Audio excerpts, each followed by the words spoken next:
Hi అండి అందరికీ, నేను మీ హారిక జైపాల్. ఈరోజు వ్లాగ్ వచ్చేసి పెసరపప్పుతో కానీ పెసర్లతో కానీ మనం గారెలు చేసుకుంటాం అనమాట. మా సైడ్ అయితే వీటిని గారెలే అంటారు.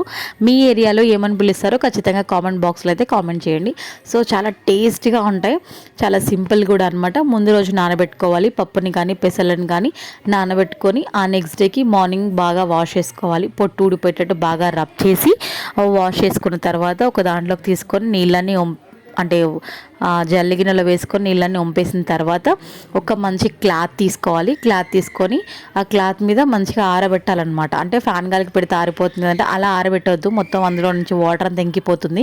ఒక క్లాత్ మీద కొద్దిసేపు 15 మినిట్స్ అట్లా ఆరబెట్టిన తర్వాత అప్పుడు మనం మిక్సీ చేసుకోవచ్చు. అవి ఆరే లోపల మనం ఇక్కడ ఇవి దానికి కావాల్సిన ఇంగ్రీడియంట్స్ ఏంటంటే ఒక 1 kg దాకా పెసరపప్పు తీసుకుంటే 5-6 రెబ్బల కరివేపాకు, పచ్చిమిర్చి టేస్ట్కి తగ్గట్టు. మీరు కొంచెం చప్పగా తింటే కొన్ని వేసుకోండి, లేదు కొంచెం లైట్ స్పైసీతో తింటాము అనుకుంటే కొంచెం ఎక్కువనే వేసుకోండి. కొంచెం కొత్తిమీర తర్వాత వీటిలోనే ఉంటుందండి టేస్ట్ అంతా.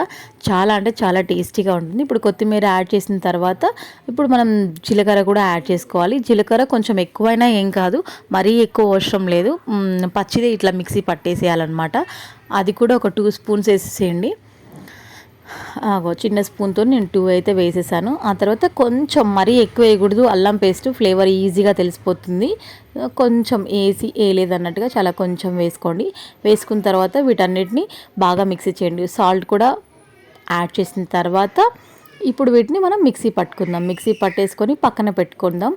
ఇప్పుడు మనం పెసర్లు ఆరాయో లేదో చెక్ చేద్దాం అనమాట. అవి ఎట్లా అంటే అందులో తేమ ఉండాలి, అలా అని పచ్చిగా ఉండకూడదు, అలా అని ఎండిపోకూడదు.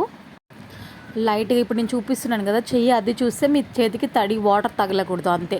మీరు ఇట్లా అన్నప్పుడు లైట్గా మీకు పెసలు ఇట్లా తగిలి ఉంటే ఓకే పట్టేయచ్చు, లేదంటే కొంచెం తడి తగిలితే మళ్ళీ ఒకసారి కొంచెం సేపు ఆరబెట్టి వాటిని కచ్చా పచ్చా పట్టుకోవాలి. వాటర్ అయితే అస్సలు యాడ్ చేయకూడదు.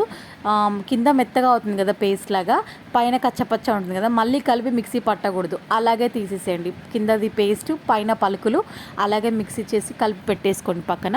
మొత్తం అలా కచ్చాపచ్చా పట్టుకున్న తర్వాత మనం ఇందాక యాడ్ చేసుకుని మిక్సీ పట్టుకున్న పచ్చిమిర్చి పేస్ట్ని యాడ్ చేసుకోండి అందులోకి.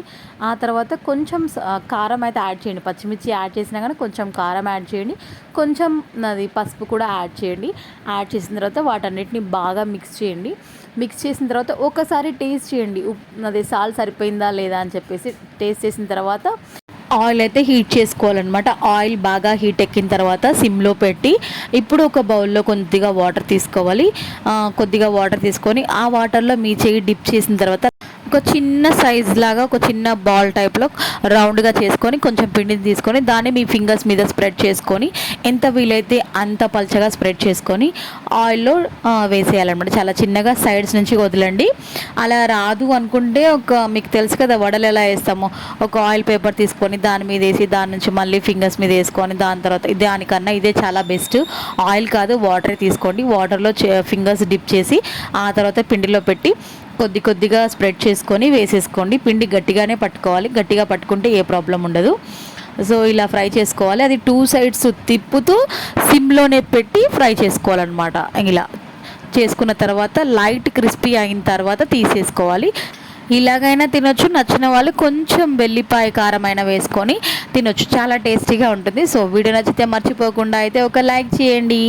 Thank you.